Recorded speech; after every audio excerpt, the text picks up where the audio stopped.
Hello guys, in this video we are gonna talk about the abilities and information that we got about the new hero Ramattra, which is gonna come out on December 6th when Season 2 hits off in Overwatch 2. So we actually have some ability information as well. As a gaming magazine online actually had an interview with some of the developers from Overwatch 2, and they also talked about his abilities. A lot of interesting stuff, which I'm gonna sum up in a kind of short video. Just to start it off, Ramattra is gonna be a tank hero and he's gonna have two forms. He's the first hero in Overwatch 2 who actually has two forms. First ability I want to talk about is gonna be the most interesting one, which is gonna be the form change. On PC it's gonna be the shift button and it's basically called the Nemesis form. As I understood it by reading the interview, he's becoming a huge character. As you can see on this picture, you can say he basically turns into Hulk and you can start punching people. So in his normal form, he's using his staff and he can shoot projectiles, and there's like a stream with his staff, and he can basically damage people from a range.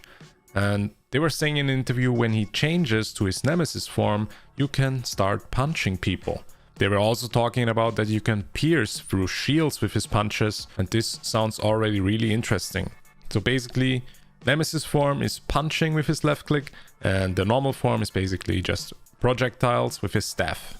His E ability is a large slow ability. You can see it on the picture. There's like a small area where he slows down people, and I was also reading about that flying heroes are gonna land on the floor, or more like they're losing control to fly and they cannot fly anymore. This is a huge counter versus a Pharah or Echo, and it's gonna be super interesting how this is gonna change the meta in the future as well. Now, since he's a tank, he also has a barrier ability, a shield ability. You can shield your team or yourself, and in his Nemesis form he has a different tank ability, but I'm not sure what it is. It's just called defense in this tweet here. But I think he's gonna protect himself instead of his team maybe. I think the Nemesis form is basically more making him more selfish and going in to attack. In the interview, they were not talking about his ult, only that his ult is changing him to his Nemesis form. They were also talking about some of the stuff with the lore, that he's like a brother to Zenyatta, not his official brother, but his brother in a sense, because they were like growing up together. They went to the monastery together and they have some connection. Ramattra is also the leader of Null Sector, which the old Overwatch players would know is the enemies that we were fighting in the first Overwatch Uprising event, these purple robots and Omnics, I mean, and yeah, only the old players remember. I also think that with the release with Ramattra, this is a good starting point, that they are gonna roll out more lore again. But yeah, that's basically his kit.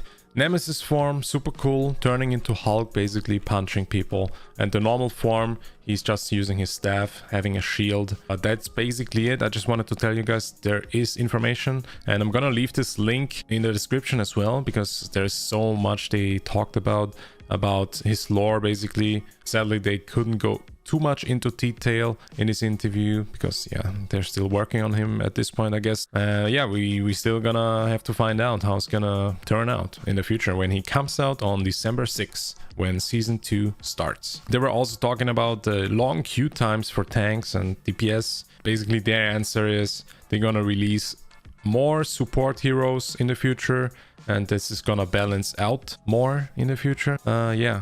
But I feel like with the next update, when a tank is gonna release in Season 2, the queue times for tanks is gonna be even longer, in my opinion. I hope next year in 2023, they're gonna only release support heroes. I feel like with Kiriko, they already made a really good support character that is super fun to play. As for me, as a Hanzo main, a DPS main, I kinda fell into the trap that I really like Kiriko and I want to play more support because of that. So I hope they're gonna make more of these kinds of characters. Yeah, we need more support characters that don't feel like you are supporting, feel more like a DPS hero. In my opinion, Lucio and Kiriko are one of the most fun characters in the game so far. Yeah, this is basically it, guys. If you want to see more of Overwatch 2 content, make sure to subscribe. Also give me a thumbs up. This is gonna help my algorithm on YouTube. So thank you a lot and see you guys hopefully in the next one. Bye bye.